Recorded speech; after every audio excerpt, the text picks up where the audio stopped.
22 দিন পাকিস্তানে বন্দী থাকার পর রাজ্য কেন্দ্র যৌথ প্রচেষ্টায় ভারতীয় জওয়ান গতকাল বাংলায় ফিরলেন। অবশেষে বাড়ি ফিরলেন বাংলার বীর সেনা জওয়ান পুনম কুমার সাউ।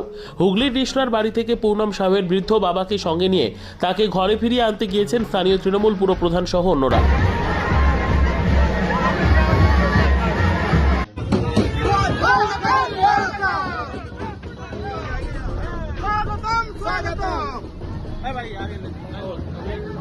भारत माता की जय।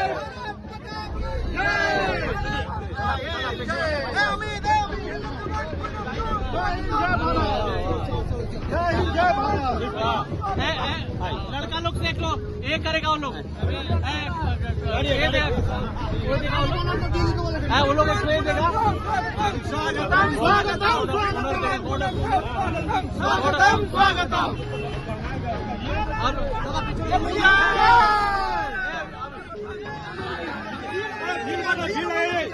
प्लीज प्लीज प्लीज प्लीज आप लोग प्लीज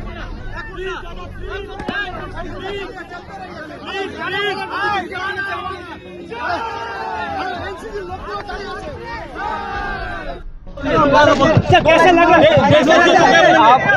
अपने इंडिया वतन आ गया। आप लोग का सबसे बड़ा धन्यवाद।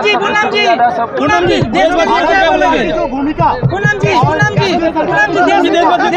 इंडिया आगे था और आगे रहेगा। खुशी, बहुत खुश हूँ मैं। अपने माँ पापा के पास पहुँचाया, अपने वतन वापस आ गया। मोदी सरकार को क्या बोलेंगे?